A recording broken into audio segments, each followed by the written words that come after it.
She called me hysterical, crying, very frightened, because and saying, "Rockets are falling on us now, Mommy." Then at 10:15, I got a phone call saying, "Mommy, I was shot."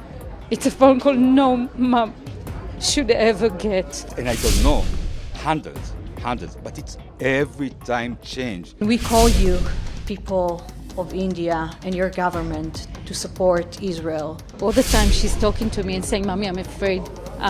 I think I'm going to die."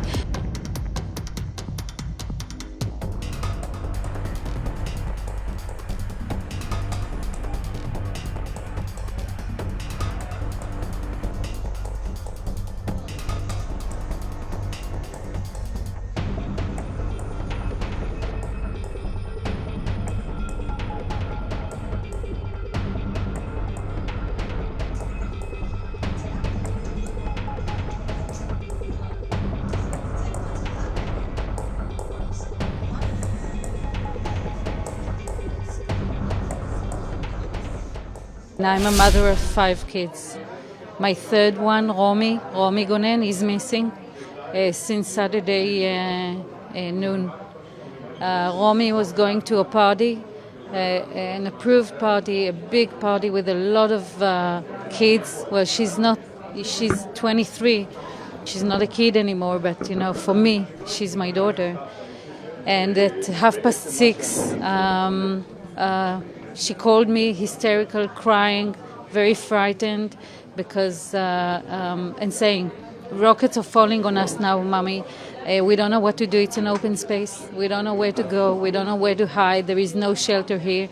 And I was just, thinking, "Romi, okay, let's see who can help you," and going on talking to her.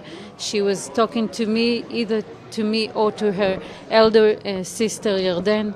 Yarden is 30. She's, the elder one between, so we tried to help her. We were very calm and talking to her all the time. Since 6:30 until 10:58, we were on the phone with her almost every minute.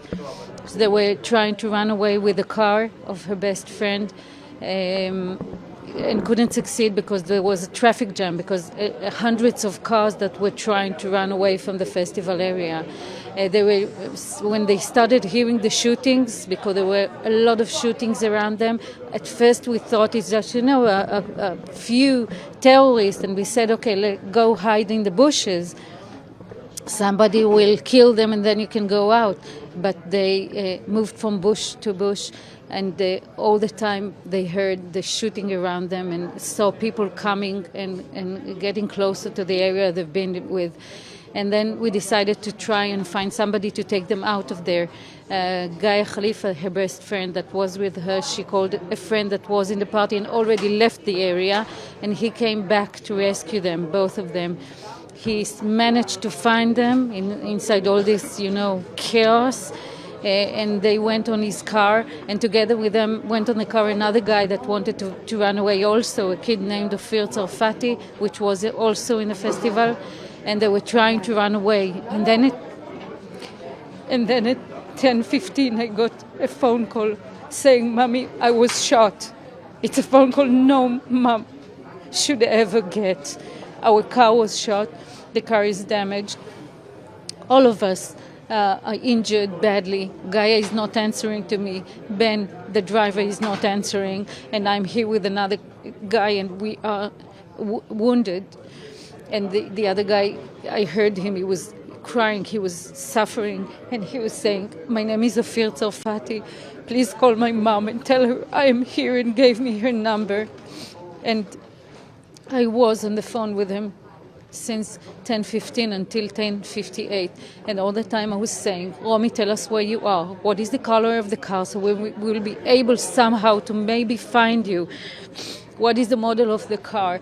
And she couldn't say much. She said very quietly the color of the car, and I thought maybe we can send, I don't know, police or Air Force, something to rescue them. And we tried everything, talking with Gaia's father, talking to the Air Force. Nobody could come close to them.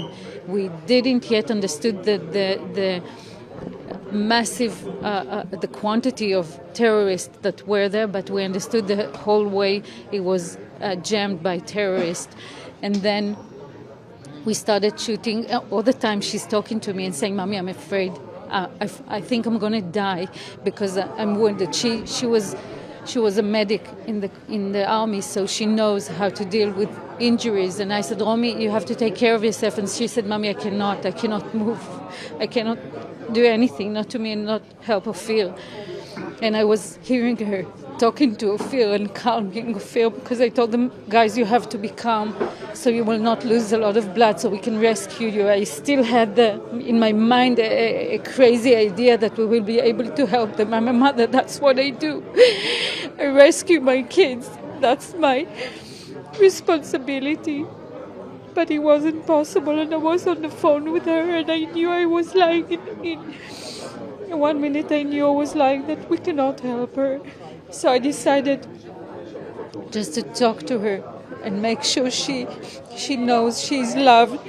So if this will be the last words she's hearing, it will be a love words, telling her how much I love her, how much we all love her, how much we want her back home. And we will go to the coffee shop that we've been a few days ago and sit, and she will not stop talking to me in 2 hours in the coffee shop. So I wanted to go back to that place with her so she will know that I'm with her. And then I heard shooting around the car, and men approached the car and shouted in Arabic. I don't know what they shouted. And somebody was trying to start the car, but it didn't succeed. And then they hang the phone, and that's the last time I spoke with Romy.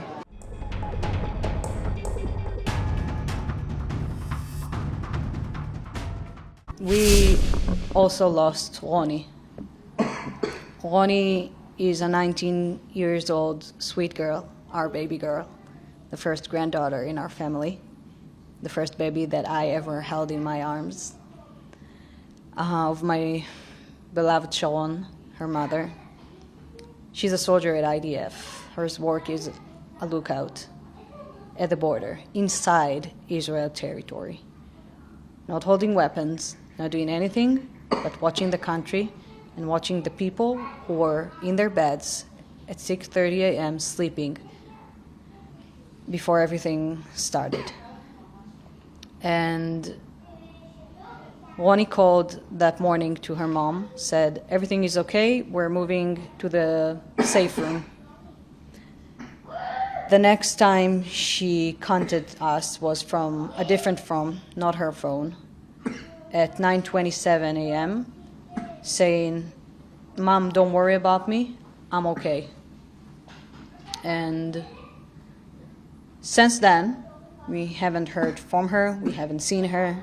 We've been looking for her everywhere, under every stone, in every place, hoping and believing that she's being captured by Hamas Daesh. Roni is not the only one.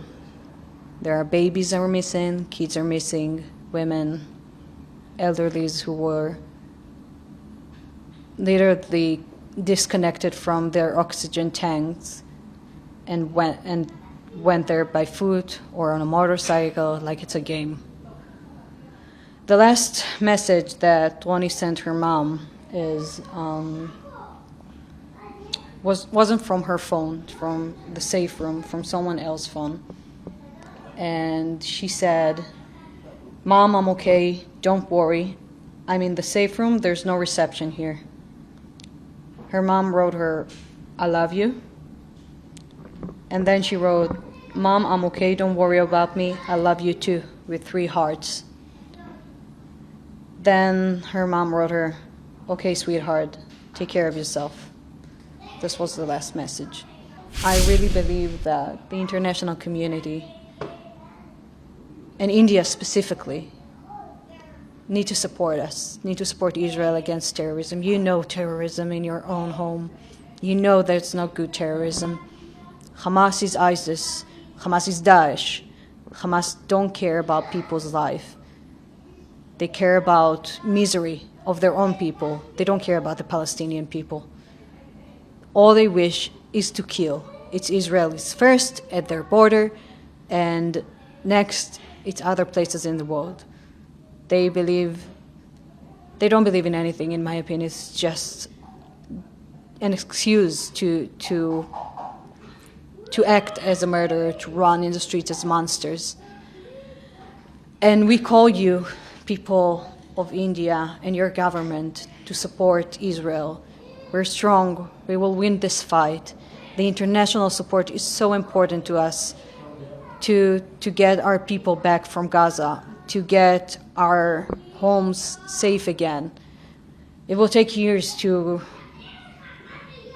wake up from this and to get the people of the South feel safe again. But we need you. We need the international community to do it. We need you to save Roni.